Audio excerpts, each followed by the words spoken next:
Assalamualaikum and hi, welcome back to my channel Mystic Tragedy. Untuk anda yang pertama kali bertandang ke channel ini, welcome to my channel and thank you for support. Feel free to comment and sharing. Jangan lupa subscribe, comment and share. Kalau korang ada cadangan mengenai kisah misteri ataupun tragedi yang ingin dikongsi, boleh tinggalkan di komen di bawah dan Atik akan bacakan setiap komen itu satu persatu. So, apa kisah kita hari ni? Hopefully korang semua dah ready sebab kisah yang kita akan rungkaikan hari ini berkenaan satu kes pembunuhan misteri yang terungkai selepas 30 tahun. Jom rungkai.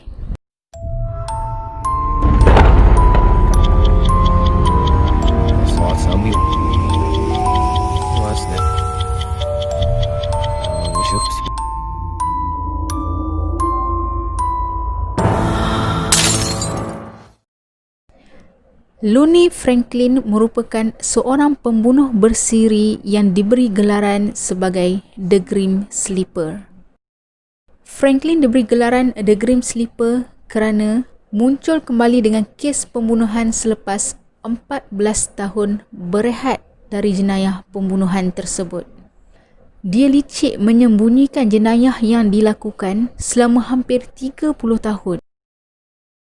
Dia telah dijatuhi hukuman mati setelah dikaitkan dengan pembunuhan berantai 10 orang wanita antara tahun 1985 hingga tahun 2007. Selain itu, terdapat juga pertuduhan ke atasnya yang melibatkan lebih 100 orang wanita. Adakah tuduhan ini benar dan apakah kekejaman yang dilakukan oleh Franklin ini? Jom rungkai.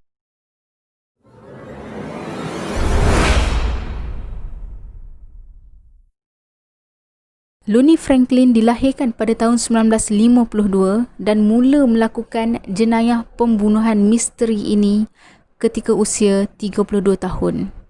Pada tahun 1981, dia telah menjadi pembantu garaj di Los Angeles Police Department. Pada tahun berikutnya, dia bekerja sebagai pemandu lori sampah di sebuah syarikat pembuangan sampah. Namun, terdapat beberapa rekod buruk yang dimiliki Franklin dikaitkan dengan kesalahan undang-undang di Amerika Syarikat. Pada tahun 1975, Franklin pernah diberkas oleh pihak polis atas kesalahan merogol seorang gadis Jerman bersama 2 orang lagi rakannya. Selain itu, ketika bekerja sebagai pemandu lori sampah, dia telah ditangkap oleh pihak polis pada sekitar tahun 1984 atas kesalahan membawa dan memiliki beratus senjata api di dalam lori tersebut. Dan pada tahun 1989, sekali lagi Franklin ditangkap oleh pihak polis atas kesalahan mencuri kereta. Setelah bebas, Franklin dikenali sebagai seorang mekanik yang terkenal di sekitar kawasan perumahannya.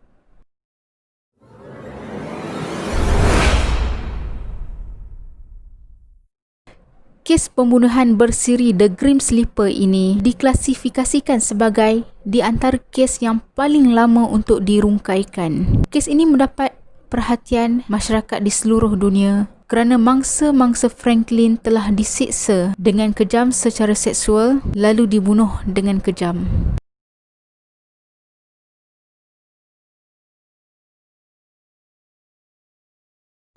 Franklin mempunyai target dan memilih mangsanya yang terdiri daripada penagih dadah dan pelacur. Kesemua mangsa Franklin berusia di antara 15 hingga 35 tahun dan berkulit hitam. Hampir kesemua mangsanya dibunuh dengan cara ditembak dan dicekik. Jasad mereka kemudiannya dibuang di kawasan pembuangan sampah dan di lorong-lorong terbiar. Ines Warren merupakan salah seorang daripada mangsa-mangsa yang telah dikenal pasti dibunuh oleh Franklin. Ahli keluarga Warren telah membuat laporan polis selepas seminggu penangkapan Franklin. Keluarga Warren yakin bahawa Warren merupakan salah seorang daripada mangsa Franklin melalui gaya hidup yang sama seperti mangsa Franklin yang lain, iaitu merupakan seorang penagih dadah dan pelacur. Ayala Marshall dan Rolenia Morris juga merupakan antara mangsa Franklin dan telah hilang pada Februari dan September 2005. Kali terakhir mereka dilihat adalah di sekitar kawasan perumahan Franklin di Activist Street dan juga di kawasan Western Avenue. Identiti wanita-wanita ini dikenal pasti pada Julai 2010 setelah pihak polis menggeledah rumah Franklin dan menjumpai beratus keping gambar dan videotip yang dipercayai kesemuanya adalah mangsa-mangsa Franklin.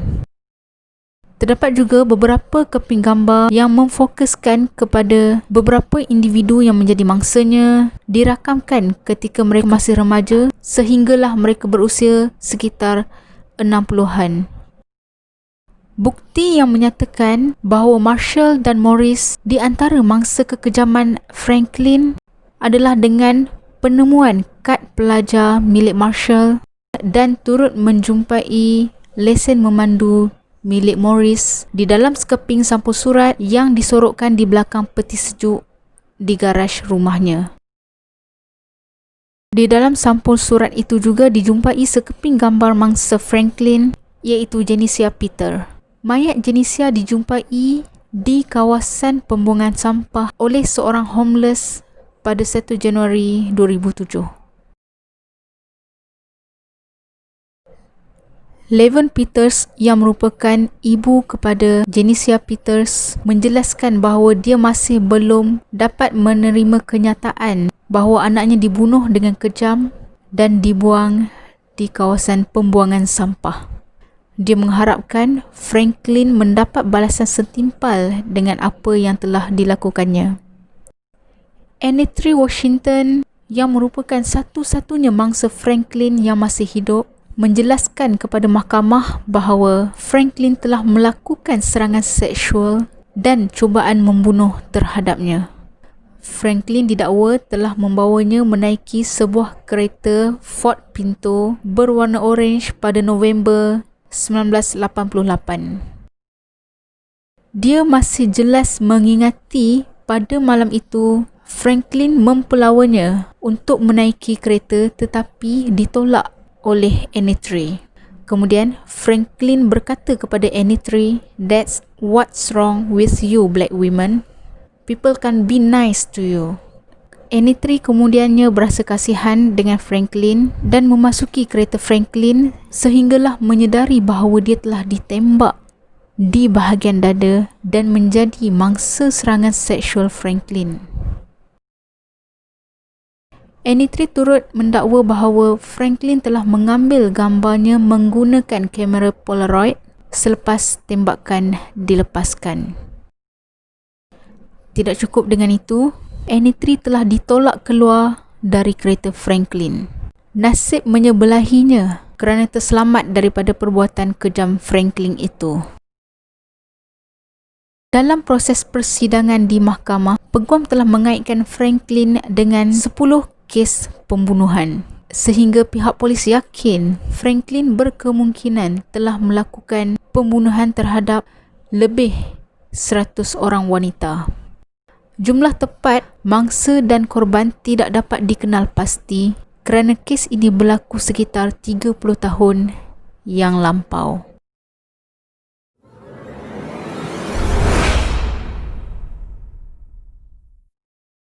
Pihak polis telah berjaya memecahkan misteri pembunuhan bersiri ini setelah munculnya teknologi DNA pada sekitar tahun 2000.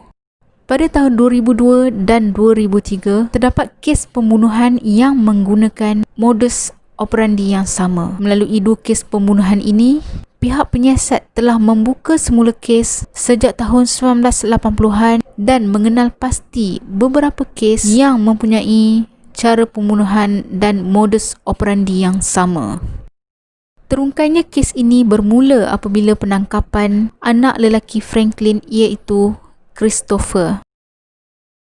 Hasil pemeriksaan terhadap Christopher, DNA-nya menyamai dengan DNA yang ditemukan pada jasad beberapa korban. Pihak polis telah melakukan pelbagai usaha untuk memberkas Franklin. Walaupun beberapa bukti telah dikumpul, polis masih lagi mencari beberapa bukti kukuh untuk mengheret Franklin ke muka pengadilan. Akhirnya, pada tahun 2010, Franklin telah ditangkap selepas mengunjungi sebuah restoran pizza untuk menghadiri sebuah parti hari jadi. Ketika di restoran itu, pihak polis telah merancang dengan teliti untuk mendapatkan DNA Franklin. Oleh itu, beberapa orang polis telah menyamar sebagai penjaga kaunter dan juga pelayan di restoran tersebut. DNA Franklin berjaya diperolehi daripada makanan, pinggan dan sudu yang telah digunakan oleh Franklin di situ. Franklin akhirnya diberkas di rumahnya di selatan Los Angeles. Ketika penangkapan Franklin dilakukan, telah dijumpai beratus keping gambar mangsa-mangsa yang telah disimpan di dalam sebuah kotak di garaj rumah milik Franklin. Dari situlah pihak polis mengesyaki bahawa Franklin telah melakukan perbuatan terkutuk itu kepada lebih 100 orang mangsa melalui bukti yang diperolehi dari rumahnya. Pihak polis pada ketika itu juga cuba untuk menjejaki mangsa-mangsa yang telah terkorban dan juga masih hidup. Namun, pihak polis tidak meletakkan harapan yang terlalu tinggi untuk menemukan mangsa yang masih hidup. Selepas diberkas, Franklin telah disoal siasat oleh pegawai penyiasat Los Angeles Police Department. Melalui hasil siasatan tersebut, Franklin menafikan bahawa beliau melakukan kesemua pembunuhan itu. Bukan hanya menafikan, bahkan Franklin turut menyatakan bahawa mangsa-mangsa itu hodoh dan bukanlah jenis wanita pilihannya. I don't know. But ugly, I don't know. So, What? But ugly, I don't know.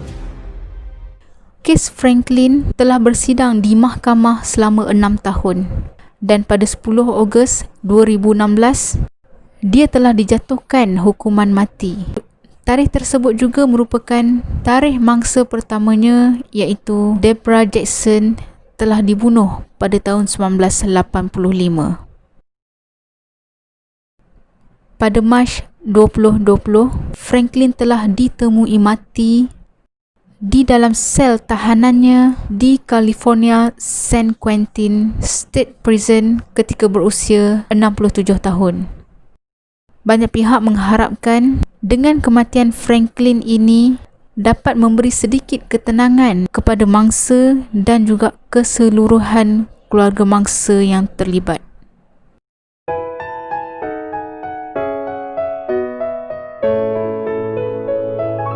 So, hopefully kita dapat belajar sesuatu daripada kes pembunuhan bersiri The Grim Sleeper ini.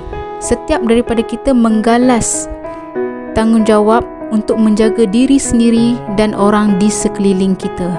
So, beware, be safe.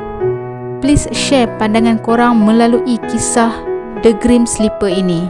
Thank you so much guys. Jangan lupa subscribe ya. See you on the next video.